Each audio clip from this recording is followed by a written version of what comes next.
Ya, oke, mari kita sambung lagi kelanjutan dari novel Player Who Return After 10,000 Years. Tentunya ada alasan lain kenapa Kang Wu menjadikan Sun So sebagai pahlawan, yaitu dirinya tidak ingin diekspos atau diketahui oleh orang lain. Jika itu terjadi, maka semua mata akan tertuju padanya dan itu sangat merepotkan juga menyebalkan. Dan jika itu terjadi, maka pergerakan Kang Wu akan terbatas dan mungkin akan memperlambat leveling atau perburuannya di dalam dungeon. Tapi walau demikian, Yongju masih tetap penasaran tentang apa yang terjadi di dalam gerbang. Karena setelah melihat sekilas, ia yakin jika luka yang dialami oleh Sun So adalah akibat dari manusia.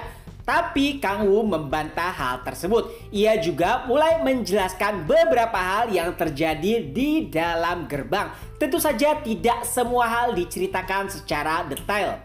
Kang Wu juga menjelaskan tentang kemunculan Boer yang merupakan makhluk misterius. Setelah mendengar beberapa hal, Yongju bahkan terkejut bagaimana bisa monster sekuat itu muncul di gerbang kelas B. Tentunya Kang Wu sangat setuju dengan hal tersebut. Ia tahu benar bagaimana kemampuan dari Boer dan menurutnya itu setara dengan monster pada gerbang kelas A ataupun lebih. Lalu setelah menjelaskan beberapa hal, Kang Wu pun mulai bertanya, apakah kau tahu tentang serpihan retakan yang terjadi di dalam dungeon? Mendengar hal tersebut, Yongju sedikit bingung karena itu pertama kalinya ia mendengar sesuatu tentang retakan. Lalu Kang Yu sedikit lebih menjelaskan terkait dengan retakan tersebut. Setelah ia mengalahkan monster tak dikenal, ada notifikasi yang muncul dan mengatakan jika ia telah menghancurkan serpihan kelas B. Dan karena Yongju benar-benar tidak mengetahui terkait dengan hal tersebut, akhirnya ia pun berkata, baiklah, aku akan mencari tahu terkait dengan hal tersebut. Sebenarnya sejak awal Yongju masih belum bisa mempercayai Kang Wu. Kehadirannya yang misterius,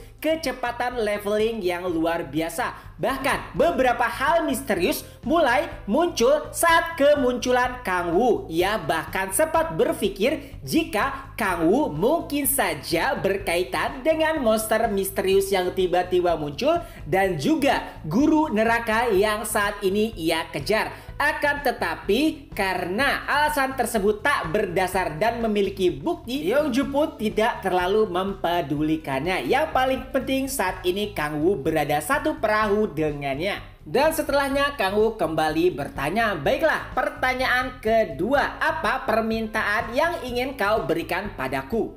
Pada awalnya Yongju ingin menunda permintaan tersebut. Akan tetapi Kang Wu berkata ia takut tidak bisa menerima permintaan dari Kang Wu dan itu bisa membuatnya sedikit tidak enak melihat Guild Red Rose telah banyak memberikannya dukungan. Hingga akhirnya Yongju pun mulai membuka mulutnya.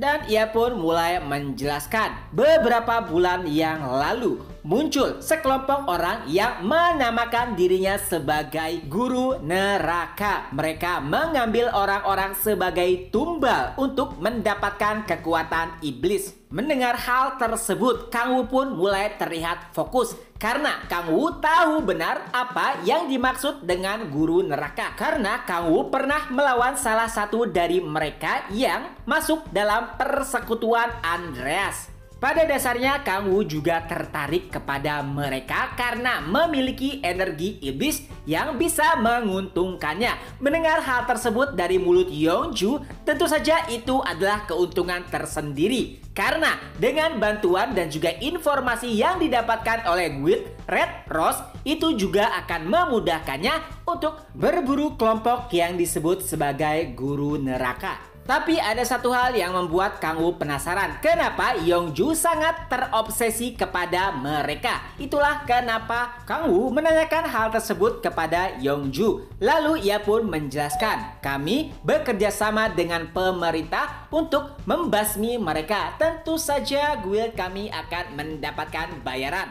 Tapi Kang Woo tidak terlalu yakin dengan alasan tersebut melihat ekspresi Yongju yang mulai mengeras bahkan mengeluarkan aura permusuhan yang sangat kuat.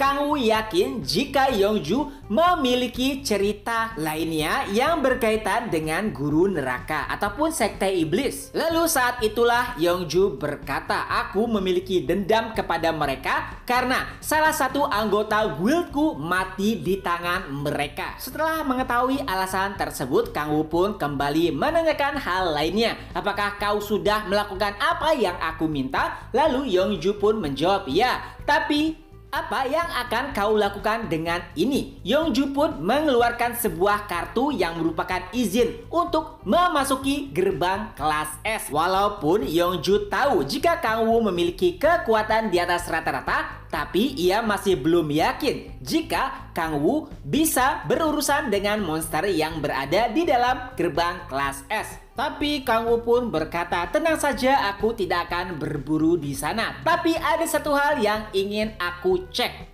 Sambil mengambil kartu izin yang ada di hadapannya, Kang Woo pun mulai melihat jendela statusnya. Karena saat ini ia telah memiliki kebangkitan tingkat 5, ia pun ingin mencoba kemampuannya di dalam gerbang kelas S. Ada satu hal kenapa Kang Woo ingin mencoba kemampuannya di dalam gerbang kelas S. Itu semua karena kemampuan terbarunya, yaitu merupakan kemampuan yang disebut sebagai Master dari makhluk neraka. Dan dengan kemampuan itu juga Kang Woo pun bisa memanggil salah satu monster dari neraka. Karena Kang Woo tahu ada serpihan di setiap gerbang, ia pun berusaha memanggil makhluk tersebut di dalam gerbang kelas tinggi. Tujuannya hanya satu, Kang Woo berharap jika monster ataupun makhluk yang ia panggil setidaknya setara dengan Boir atau bahkan lebih kuat.